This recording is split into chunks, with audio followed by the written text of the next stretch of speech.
Hola, somos Diego, Ken y Vanessa, integrantes del semillero MMCC. Este video vamos a presentar nuestro proyecto titulado como motor DC con carga inercial. Para el desarrollo de este proyecto utilizamos herramientas como MATLAB para la simulación numérica e EasyMaker para la construcción del modelo causal del sistema.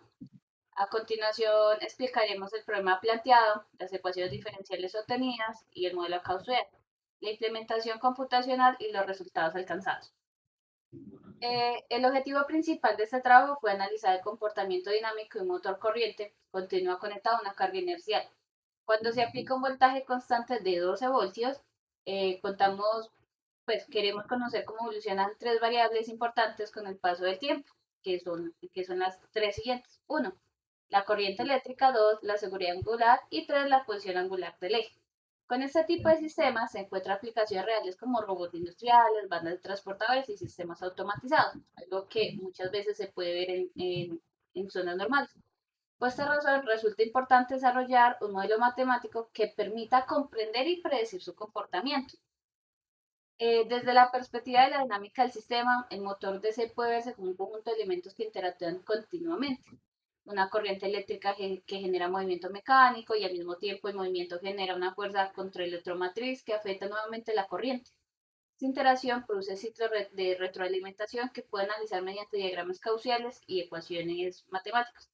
Nosotros inicializamos para el brazo robótico a través de un eje, inicializamos la siguiente, que es R, pues que en 1, que es la resistencia de armadura; L en 0,5, que es la industrial de armadura; J, que es 0,01, que es la inercia rotor más carga; B en 0,1, que es la fricción viscosa; que es 0,01, que es la constancia del FCM; y KT, que es 0,01, que consta del torque.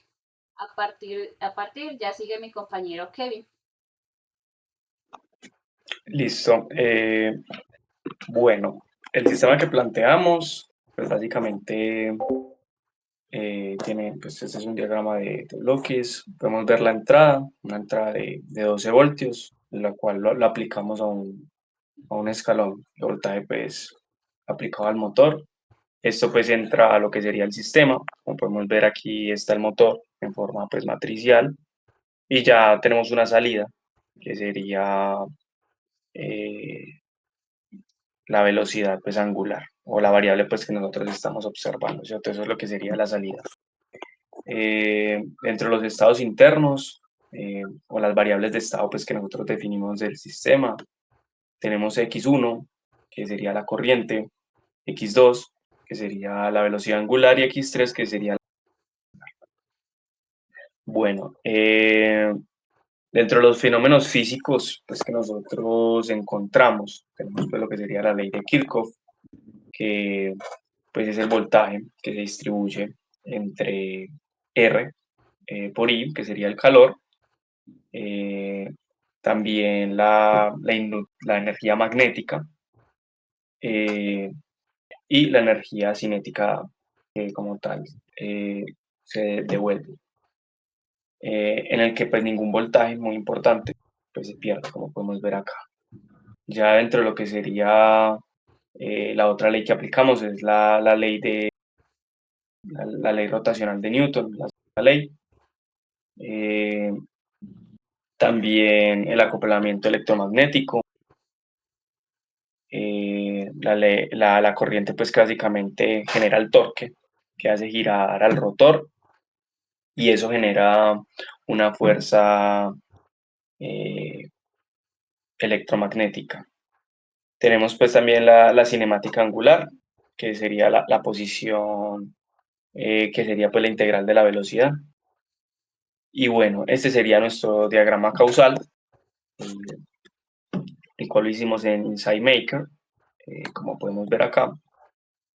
Y bueno, les voy a explicar pues un poco acerca de lo que sería el diagrama causal, nosotros cómo pues encontramos las ecuaciones. Bueno, pues como tal, el diagrama causal pues es muy importante porque relaciona lo que serían pues, las variables del sistema. Ese diagrama, digamos que es el corazón de lo que sería el modelo. porque sería pues como un mapa de causa y efecto, ¿cierto? Que describe pues, lo que sería la energía eléctrica y cómo la convierte pues en energía o en movimiento, perdón, rotacional. Y cómo ese movimiento también pues llega a regular el propio sistema. Bueno, entonces primero pues tenemos el nodo donde todo comienza, que sería el nodo del voltaje, el nodo V, el voltaje que aplicamos pues al motor.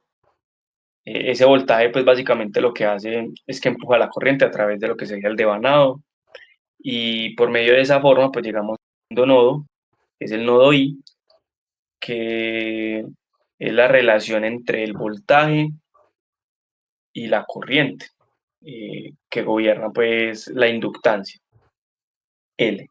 Por eso es que tenemos aquí dentro de esta flecha la etiqueta de la inductancia, que sería L, por la derivada de la corriente con respecto al tiempo. Ya desde ahí, el sistema puede generar un torque electromagnético, TE, eh, el cual es igual a K sub T por I, en donde a mayor corriente, mayor fuerza de giro. Posteriormente, ese torque actúa sobre el rotor y la carga inercial J, como podemos ver acá, eh, produce pues una velocidad angular, por eso este nodo. Y ahí pues se genera una relación, ¿cierto?, de la inercia por la derivada de la velocidad angular con respecto al tiempo, que es la segunda ley rotacional pues, de Newton. Posteriormente de allí, desde la velocidad angular, integramos el tiempo y llegamos a la posición angular, eh, en donde pues esta básicamente es una variable pues fundamental si queremos controlar pues el brazo robótico, porque demuestra cómo esta electricidad se convierte en lo que sería movimiento. Ya posteriormente pasamos pues al lazo de retroalimentación, como tal cuando el rotor gira, eh, genera una fuerza contraelectromotriz eh, y es una tensión que se opone al voltaje de entrada. Y ya esta multiplicada por el coeficiente de fricción, como ver esta B, nos lleva al nodo TF, que es el torque de fricción, que es el que va frenando el sistema. Y ya de ahí, pues está la retroalimentación que vuelve como tal a, a ese voltaje. Bueno, eh, como tal, volviendo a la presentación, tenemos pues unas ecuaciones diferenciales pues ya de este sistema. Eh, Estas ecuaciones diferenciales, la primera ecuación diferencial, corresponde pues a lo que sería el subsistema eléctrico y se obtiene mediante la ley de voltajes de Kirchhoff. Básicamente con esta ecuación nosotros describimos cómo cambia la corriente dependiendo del voltaje pues, que aplicamos, la resistencia, la inductancia, la fuerza electromotriz. En esta segunda ley, que corresponde pues al subsistema mecánico, se basa pues ya lo que sería la segunda ley de Newton del movimiento rotacional. En ella básicamente pues lo que hacemos nosotros es que relacionamos la aceleración angular con el torque pues, que genera el motor y la fricción que presenta el sistema. Y finalmente, la última ecuación, que es la cinemática pues, angular, en ella nosotros establecemos lo que sería la velocidad angular, eh, que sería la derivada de la posición. Y en esas tres ecuaciones pues acopladas es que generamos nosotros el espacio de estados, ¿cierto? Pasamos de esas ecuaciones diferenciales a matrices que se puedan o que puedan facilitar pues como su posterior análisis. Ya generamos pues las matrices y pasamos ya a lo que sería el Ronge-Kutta. ¿Qué es y por qué usarlo? Bueno, el Ronge-Kutta de orden 4 es un método de integración el cual resuelve pues ecuaciones diferenciales paso. Bueno, nosotros podríamos solucionarlo por medio del método de Euler. Lo que sucede es que, como bien sabemos, pues el método de Euler solo usa una pendiente. Entonces, el problema es que esta pendiente no representa muy bien el comportamiento de todo el intervalo, entonces el error se va acumulando rápidamente, cosa que no pasa, por ejemplo, con el ron ejecuta orden 4, porque lo que hace esto es que va generando cuatro pendientes dentro del mismo intervalo, entonces al combinarlas eh, va obteniendo una aproximación mucho más precisa. Vamos a pasar a lo que sería MATLAB, el código que nosotros estipulamos para MATLAB. Como podemos ver aquí, declaramos las variables, tanto resistencia, inductancia, inercia, eh, la fricción, inclusive. Y bueno, aquí generamos el espacio de estados. Estas son las matrices, la matriz A y la matriz B. El espacio de estados que ahorita les mostraba. Bueno, esto que ven acá es la configuración inicial, en donde el h de 0.01 sería el paso de integración que nosotros queremos que vaya avanzando. Y ya el t0 y el h5 es el vector de tiempo en donde de 0 a 5 queremos pues que se analicen 5001 puntos. Y ya esta partecita de acá, que es x igual a 0, pues es la matriz donde vamos a guardar el resultado de las tres filas, ¿cierto? De la corriente, de la velocidad angular y del desplazamiento. De aquí pues tenemos el ROM ejecuta, ese sería pues como el cuerpo de todo, ¿cierto? Aquí en esta primera tenemos pues la pendiente de inicio, el punto de partida pues del intervalo, en esta segunda pues mejoramos la estimación, tenemos la corrección pues a mitad, ¿cierto? Usando pues el anterior, eh,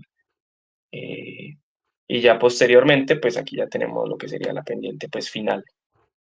Y en este apartado, que es muy importante, que sería pues como la fórmula de avance, en esta línea pues de código básicamente lo que hacemos es que combinamos pues ya las cuatro pendientes eh, y generamos como un promedio ponderado, en donde pues garantizamos que esa combinación sea una estimación del promedio real de la derivada pues del intervalo pues ya completo.